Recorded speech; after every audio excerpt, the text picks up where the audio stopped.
Madame la Présidente, Mesdames et Messieurs les chefs de délégation, vous comprendrez qu'aujourd'hui je m'exprime devant vous avec une émotion particulière, puisque l'un de mes compatriotes vient d'être lâchement assassiné en Algérie par un groupe terroriste lié à Daesh. Il s'appelait El Regordel. C'était un homme plein d'enthousiasme, qui aimait la montagne et qui pensait pouvoir se livrer à sa passion en allant dans les jours en Algérie. Il a été capturé et il a été décapité.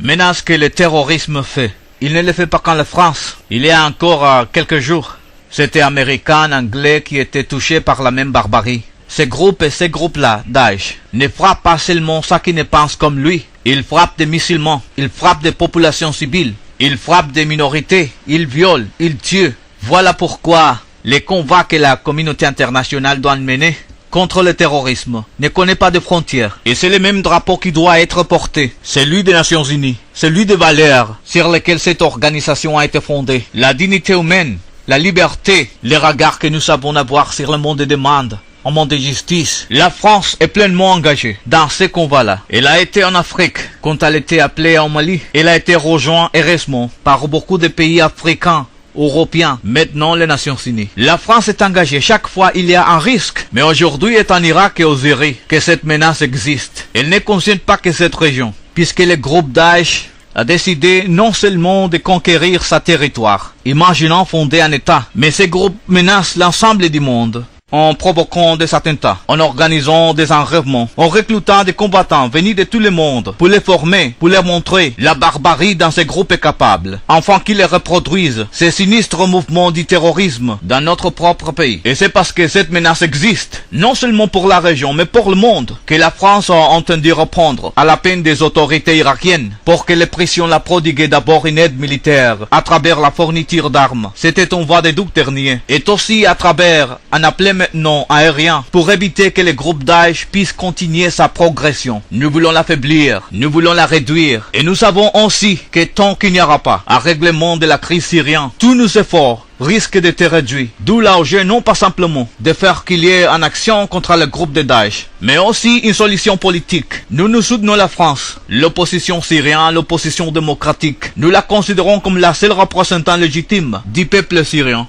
Et si nous ne transitions pas et nous ne faisons aucun compromis parce qu'il y a une menace, le régime de Bachar al-Assad mérite tout autant d'être condamné, car il est complice de tout qui se produit à Syrie depuis 3 ans, 200 000 morts et combien de personnes déplacées. Mesdames et messieurs, la France vit une épreuve à travers la mort, l'assassinat d'un de nos compatriotes. Mais la France ne cède jamais devant les chantages, devant la pression, devant les actes barbares. Au contraire, la France sait qu'elle est attardue, la France sait qu'elle porte des valeurs, la France sait qu'elle a un rôle à jouer et il ne renoncera jamais. La lutte contre le terrorisme va être poursuivie, amplifiée en tant qu'il sera nécessaire, dans le respect du droit, dans le respect aussi de ce que la souveraineté des États. Car nous ne nous trompons pas lorsque nous agissons. Nous nous faisons toujours dans le respect et principe des Nations Unies. Mesdames et messieurs, j'aurais voulu vous parler d'autant d'autres choses. Mais comprenez qu'il y a dans mon pays comme une grande question qui est posée et qui vous est posée. Est-ce que face à cette barbarie, est-ce que face à ce terrorisme, nous allons rester spectateurs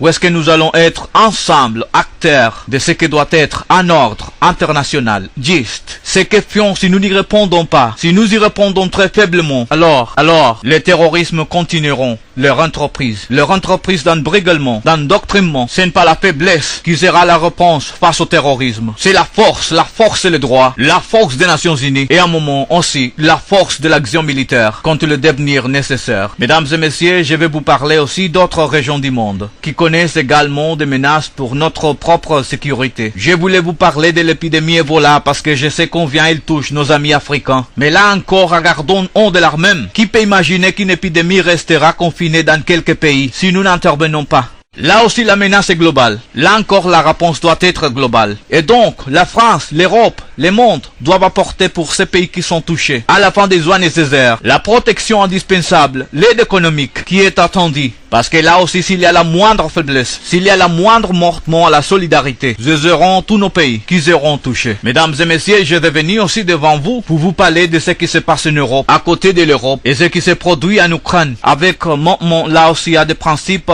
de droit international. Mais l'enjeu aujourd'hui, même en Europe, c'est la paix et le faire en sorte que le cessez-le-feu intervenu puisse transformer en un règlement durable de ces conflits. Aucun continue d'être épargné, pas aucune menace. Tout est fragile, tout est précaire. Tout est vulnérable. À nous devant la même conscience des risques, des dangers, des périls qu'est le monde de la Seconde Guerre mondiale. Et nous ne pensons qu'il n'y a simplement à faire un devoir de mémoire, mais un devoir d'avenir, à savoir quel monde nous voulons. Et le monde que nous voulons, et c'est le dernier point que je vais ici évoquer, le monde que nous voulons doit être celui d'un changement climatique. Parce que les désordres actuels, là aussi, menacent non seulement notre génération, mais bien sûr celle que nous suivra, menacent notre propre sécurité car il y a aujourd'hui plus de déplacés. À cause du dérèglement climatique, qu'à cause des guerres qui sont pourtant, hélas, tellement intenses, tellement meurtrières sur notre planète. Alors la France a pris là aussi sa responsabilité. Elle a décidé d'organiser la conférence sur le climat en décembre 2015. Je me félicite qu'ici même, grâce au secrétaire général Ban Ki-moon, il y ait eu ce sommet qui a permis de mobiliser les consciences, les États, les institutions financières, les entreprises, les sociétés civiles, de nombreuses participations ont eu lieu parce que nous devons réussir. La conférence de Paris, non pas parce que c'est à Paris, mais parce que c'est la rendez-vous que le monde avait lui-même. Il y a des instants, des périodes dans l'histoire où nous pouvons décider. Décider non pas par simplement pour nous-mêmes, décider pour l'humanité. Ce moment-là est venu. Et donc, à Paris,